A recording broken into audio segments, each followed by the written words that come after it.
ಮುಂದಿನ ಜನ್ಮದಲ್ಲಿ ಯಾವ ಸಮಾಜಕ್ಕೆ ಹುಟ್ಟಬೇಕಾಗಿದೆ ಅಂತ ನೆನಪಿದೆಯಾ? ಯಾವ ಸಮಾಜ? ನೆನಪು ಮಾಡಿಸಿ.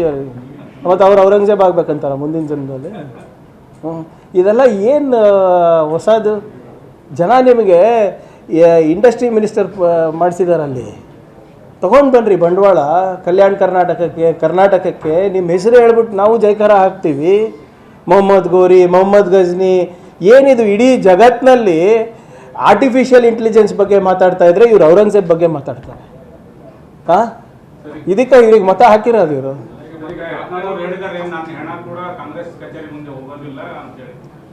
ನೋಡಿ, ಫಸ್ಟ್ ಆಫ್ ಆಲ್ ಅವರಿಗೆ ದೇವರು ಒಳ್ಳೆ ಆರೋಗ್ಯ ಕೊಡಲಿ. ಅವರು ನಮ್ಮ ಕಚೇರಿ ಮುಂದೆ ಹೋಗ್ತಾರೋ ಬಿಡ್ತಾರೋ ನಾವಂತೂ ಆಹ್ವಾನ ಮಾಡಿಲ್ಲ. ನೀವು ಏನಾದರೂ ಸಿದ್ಧಾಂತ ಬದಲಾವಣೆ ಆದರೆ ಅವ್ರು ಇಷ್ಟ. ನಾವೆಲ್ಲಿ ಆಹ್ವಾನ ಮಾಡಿಲ್ಲ, ಏನಿಲ್ಲ. ಅಂಥವ್ರು ಬರೋದು ಬೇಡ. ಯಾರು ಕೋಮದ ವಿಷ ಬಿಚ್ತಾರೆ ಬೇಡ. ಈಗ ನಾನು ಕುಲಕರ್ಣಿಯವರು ನಾನು ಹೇಳೋದು ಬಿಟ್ಬಿಡ್ರಿ. ನಿಮ್ಮ ರಾಜ್ಯಾಧ್ಯಕ್ಷರು ಬಣ ಅವರು ಕೆಲವು ಫೋಟೋಗಳು ರಿಲೀಸ್ ಮಾಡಿದ್ರಲ್ಲ ಉಚ್ಚಾಟನೆ ಆದಮೇಲೆ, ಟೋಪಿ ಹಾಕ್ಕೊಂಡಿರೋದು, ಇಫ್ತಾರ್ ಕೂಟದಲ್ಲಿರೋದು, ಅದಕ್ಕೆ ಉತ್ತರ ಕೊಡಲಿ ಸಾಕು. ನಾನು ಯಾಕೆ ಉತ್ತರ ಕೊಡ್ಬೇಕು ಅದಕ್ಕೆ? ಹಿಂದೂ ಪರವಾಗಿ ಅಂದರೆ ಹೀಗಾದರೆ ನಾವು ಅಲ್ಲಂ ಪ್ರಭು ಅವ್ರ ಪರವಾಗಿ ಮಾತಾಡಿದ್ರೆ ಹಿಂದೂ ಪರ ಅಲ್ಲ, ಇವ್ರ ಪರವಾಗಿ ಮಾತಾಡಿದ್ರೆ ಹಿಂದೂ ಪರ ಅಲ್ವಾ? ಅಂದರೆ ನನ್ನ ತಮ್ಮ ಮುಖಾಂತರ ಅವರೆಲ್ಲ BJP ಸ್ನೇಹಿತರಿಗೆ ನನ್ನ ಕಿವಿ ಮಾತಿದೆ. ಸರ್ಕಾರ ನಿಮ್ಮದಿದೆ ರೀ. ಸ್ವತಂತ್ರ ಭಾರತದಲ್ಲಿ ಸರ್ದಾರ್ ಪಟೇಲ್ ಆದಮೇಲೆ ಅತ್ಯಂತ ಬಲಿಷ್ಠ ಹೋಮ್ ಮಿನಿಸ್ಟರು ಅಮಿತ್ ಶಾ ಅವರು, ಮೋದಿ ಅವರಿದ್ದಾರೆ. ಈ ಡೆಡ್ಲಿ ಡುವೋ ಕಾಂಬಿನೇಷನ್ನಲ್ಲಿ ನೀವು ಒಂದು ತೀರ್ಮಾನ ತಗೊಳ್ಳಿ. ಅಲ್ಪಸಂಖ್ಯಾತರು, ದಲಿತರು, ಹಿಂದುಳಿದ ವರ್ಗವರು ನಮ್ಮ ದೇಶದ ನಾಗರಿಕರಲ್ಲ ಅಂತ ಹೇಳಿಬಿಡ್ಲಿ. ಅವಾಗ ಆಟೋಮ್ಯಾಟಿಕ್ ಯಾವ ಯೋಜನೆನೂ ಅವ್ರಿಗೆ ಹೋಗಲ್ಲ, ಯಾವ ಬಜೆಟು ಹೋಗಲ್ಲ, ಏನು ಹೋಗಲ್ಲ. Till they are citizens of the country constitutionally, me and any government is constitutionally bound to protect their rights. ಇದೆಯಾ? ಮಾಡಿಬಿಡ್ಲಿ ಅಲ್ಲ, ಅವ್ರ ಹತ್ರನೇ ಇದೆ ಅಲ್ಲ. ಹೆಂಗೆ ವಕ್ಫ್ ಬಿಲ್ ಪಾಸ್ ಮಾಡಿಸ್ಕೊಂಡ್ರು, ತೊಗೊಂಡು ಬಂದ್ಬಿಡಿ ಒಂದು ಹೊಸ ಬಿಲ್ಲು. ಅಲ್ಪಸಂಖ್ಯಾತರು ನಾಗರಿಕರಲ್ಲ, ದಲಿತರು ನಾಗರಿಕರಲ್ಲ, ಆದಿವಾಸಿ ನಾಗರಿಕರಲ್ಲ, ಹಿಂದುಳಿದ ವರ್ಗದವರು ನಾಗರಿಕರಲ್ಲ. ಏನು ಸರ್? ತಂದುಬಿಡ್ಲಿ. ನಾಗರಿಕರಿಲ್ಲ ಅಂದರೆ ಆಟೋಮೆಟಿಕ್ ಯಾವ ಯೋಜನೆ ಬರೋಲ್ಲ, ಯಾವ ಬಜೆಟ್ ಇರೋಲ್ಲ, ಯಾವ ಆಯವ್ಯಯ ಇರೋದಿಲ್ಲ. ಅವ್ರಿಗೆಲ್ಲರಿಗೂ ಅಮೆರಿಕ ಕಳಿಸ್ತೀರಾ, ಪಾಕಿಸ್ತಾನ ಕಳಿಸ್ತೀರಾ, ಅಫ್ಘಾನಿಸ್ತಾನ ಕಳಿಸ್ತೀರಾ, ಕಳಿಸ್ರಿ. ಯಾರು ಬೇಡ ಅಂದಿದ್ದಾರೆ? ಏನಿದು ಹುಡುಗಾಟದ ಮಾತುಗಳು?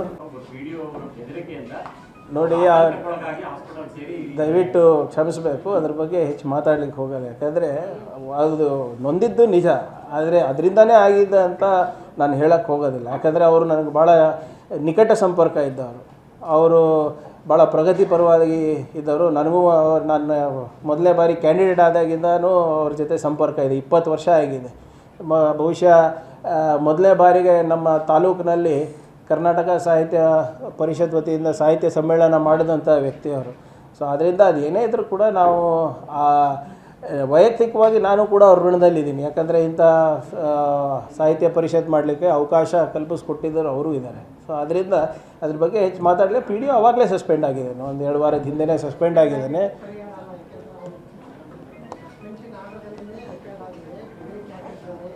ಇಲ್ಲ, ಅದೇನಿದೆ ತನಿಖೆ ಮಾಡೋಣ ಅಂತ. ಅದು ನೋಡಿ, ಅದರಲ್ಲಿ ನಾವು ಯಾವುದೇ ಕಾಂಪ್ರಮೈಸ್ ಮಾಡೋದಿಲ್ಲ. ಎಸ್ಪೆಷಲಿ ನನ್ನ ಕ್ಷೇತ್ರದಲ್ಲಿ ಅಂಥವರಿಗೆ ಅವಕಾಶ ಇಲ್ಲ. ನನ್ನ ಕ್ಷೇತ್ರದಲ್ಲಿ ಆಗಿದೆ ಅಂದರೆ ನಮಗೆ ಮುಜುಗರ ಇದೆ, ಅದರಲ್ಲಿ 2 ಮಾತಿಲ್ಲ. ಬಟ್ ನಿಮಗೆ ನಮ್ಮ ಸ್ವಭಾವನೂ ಗೊತ್ತಿದೆ, ಮತ್ತು ನಾಗಯ್ಯ ಅವ್ರ ಸ್ವಭಾವನೂ ಗೊತ್ತಿದೆ.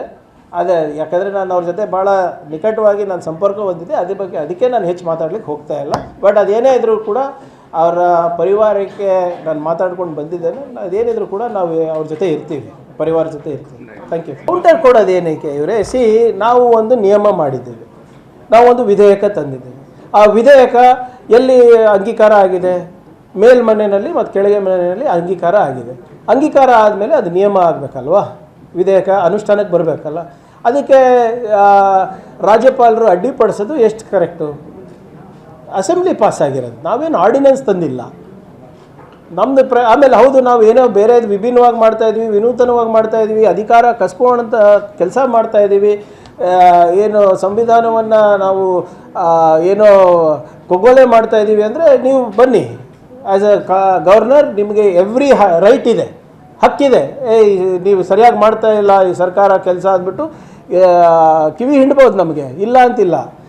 ಆದರೆ what is unconstitutional in this? National law school ತಾವು ನೋಡಿದ್ದೀರಿ, ಅದನ್ನು ಇದೇ ಮಾದರಿನಲ್ಲಿ ನಡೀತಾ ಇದೆ. ಬರೋಡಾನಲ್ಲಿ ನಡೀತಾ ಇದೆ, ಯು ಪಿನಲ್ಲಿ ನಡೀತಾ ಇದೆ, ಮಧ್ಯಪ್ರದೇಶದಲ್ಲಿ ನಡೀತಾ ಇದೆ. ಅಂದರೆ ಅವೆಲ್ಲ ಸರಿಗೆ ನಡೀತಾ ಇಲ್ವಾ? ಅವ್ರು ಕೊಟ್ಟಿಲ್ಲ, ನಾನು ಹೇಳಿದ್ದೀನಲ್ಲ, ನಾನು ಮತ್ತೊಮ್ಮೆ ಅವ್ರಿಗೆ ಕ್ಲಾರಿಫಿಕೇಷನ್ ಕೊಡ್ತೀನಿ. ಅಕಸ್ಮಾತ್ ಒಪ್ಪಿದ್ರೆ ಒಳ್ಳೆಯದು. ಆದರೆ ಹಂಗಂದ್ರೆ ಮತ್ತು ನಾವು ಯಾಕೆ ಇರಬೇಕು ಸರ್? ಇವರು ಶಾಸಕರು, ನಾನು ಶಾಸಕರು, ಜನರಿಂದ ಆಯ್ಕೆ ಆಗಿರೋದು ಏನಕ್ಕೆ? ಶಾಸನ ಮಾಡಲಿಕ್ಕೆ. ಶಾಸನ ಮಾಡಿದ್ದೇವೆ, ಶಾಸನ ಮಾಡಿ ಅಂಗೀಕಾರ ಆಗಿದೆ. ಅದಕ್ಕೂ ನೀವು ಕೊಕ್ಕೆ ಹಾಕೊಂಡು ಕೂತ್ಕೋತೀರಾ ಅಂದರೆ ನಿಮ್ಮ ಉದ್ದೇಶ ಏನು? ಭಾಳ ಅಪಾರವಾದಂಥ ಗೌರವ ಕುರ್ಚಿಗಿದೆ, ಆದರೆ ಅದ್ರ ತಕ್ಕಂಗೆ ಎಲ್ಲರೂ ನಡ್ಕೋಬೇಕಲ್ಲ.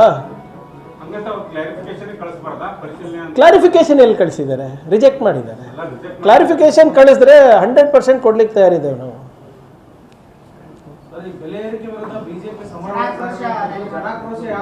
ಜನ ಆಕ್ರೋಶ ಏನಾಗಿದೆ, ಯಾಕೆ ಮಾಡ್ತಾ ಇದ್ದಾರೆ ಅಂದರೆ ಬಿ ಜೆ ಪಿಯಲ್ಲಿರುವ ಆಕ್ರೋಶಗಳನ್ನು ಮುಚ್ಚಾಕ್ಲಿಕ್ಕೆ ಮಾಡ್ತಾ ಇರೋದು. ಈಗ ಡೀಸೆಲ್ಲು ಪೆಟ್ರೋಲ್ ಬೆಲೆ ಏರಿಕೆ ಆಗಿದೆ ಅಂತ ಹೇಳ್ತಾರಪ್ಪ. ಕಚ್ಚಾ ತೈಲ ಬೆಲೆ ನಮ್ಮ ಕೈನಲ್ಲಿದೆಯಾ ಸರ್? ನೀವೇ ಹೇಳಿ. ಅಲ್ಲಿ ಮೇಲೆ ಆಗಿದ್ದಕ್ಕೆ ಇಲ್ಲಿ 10 ವರ್ಷ ಆದಮೇಲೆ ನಾವು ಜಾಸ್ತಿ ಮಾಡಿದ್ದೀವಿ. ಈಗ ಕ್ರೂಡ್ ಆಯಿಲ್ ಪ್ರೈಸಸ್ಸು 10 ವರ್ಷದ ಹಿಂದೆ ಎಷ್ಟಿದೆ ಅದು ಇವಾಗ ಇಳಿಕೆ ಆಗಿದೆ ಅಲ್ಲ ಜಾಗತಿಕ ಮಟ್ಟದಲ್ಲಿ. ಮೋದಿ ಸರ್ಕಾರ ಇದೆ, ಮೋದಿ ಅವ್ರಿಗೆ ಕಮ್ಮಿ ಮಾಡೋಕ್ಕೆ ಹೇಳಿ ಆಟೋಮೆಟಿಕ್ ಇದನ್ನು ಕಮ್ಮಿ ಆಗುತ್ತೆ. ಇವ್ರಿಗೇನಾದರೂ ನೈತಿಕತೆ ಇದೆಯಾ?